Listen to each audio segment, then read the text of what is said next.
Radhe Radhe everyone. I hope you all are fine. So in today's class we will discuss about the rules for changing the time and place words when we change the direct speech into indirect speech. तो previous classes में हमने pronoun का change किस तरीके से होता है, tense का चेंज किस तरीके से होता है ना, वो सब पढ़ा था। आज हम पढ़ेंगे डायरेक्ट से जब इनडायरेक्ट में चेंज करते हैं तो जो कुछ वर्ड्स हमारे सेंटेंसेस के अंदर यूज़ होते हैं टाइम को शो करने के लिए, प्लेस को शो करने के लिए, ठीक है ना। उसमें कुछ जैसे डिटर्मिनर वर्ड्स भी होते हैं इस तरीके से, तो उन चीज़ों को, उन वर्ड्स को हम किस तरीके से चेंज करेंगे। फर्स्टली है आपका this will change into that. मतलब डायरेक्ट स्पीच में आपको अगर दिस मिलता है आपके सेंटेंस के अंदर, तो इनडायरेक्ट स्पीच में आप दिस की जगह क्या यूज़ करेंगे, दैट यूज़ करेंगे। आफ्टर दैट दीज की जगह दोज यूज़ करेंगे। हेयर का होगा देयर, नाउ का then, today that day, tomorrow the next day या फिर the following day, yesterday the previous day, ठीक है ना। इसी तरीके से कुछ वर्ड्स आपके और हैं, ये मतलब आप यूँ लगा लो एक हिसाब से आपको याद ही रखने हैं, ठीक है ना, कि 21 वर्ड का चेंज किस में होगा।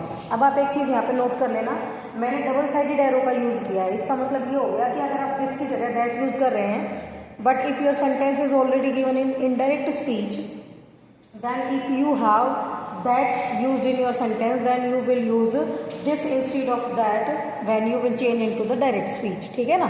तो मतलब ये सारे के सारे वर्ड्स अगर आपको डायरेक्ट से इनडायरेक्ट में ले जाने हैं तो टुडे का दैट डे हो जाएगा, या फिर इनडायरेक्ट से डायरेक्ट में आना है तो देन का नाउ बन जाएगा, ठीक है ना। तो कुछ वर्ड्स और पेंडिंग है, वो और देखिए एक बार टेबल। तो देखिए बेटा, नेक्स्ट जो आपके वर्ड्स हैं जो चेंज होते हैं, दैट इज टू नाइट का दैट नाइट, लास्ट वीक का द वीक बिफोर, ठीक है, नेक्स्ट वीक का the week after, the following week भी कह सकते हो या द वीक आफ्टर भी बोल सकते हो, अगो का बिफोर एंड दस का सो, ठीक है। तो ये इस तरीके से कुछ वर्ड्स हैं आपके जो चेंज होते हैं अकॉर्डिंग टू द सेंटेंस, किस वर्ड को यूज़ किया गया है। डायरेक्ट से जब आप इनडायरेक्ट में चेंज करते हो या फिर इनडायरेक्ट से आप डायरेक्ट में चेंज करते हो। तो अब तक जो हम पढ़ चुके हैं वो हमारे क्या क्या हैं भाई।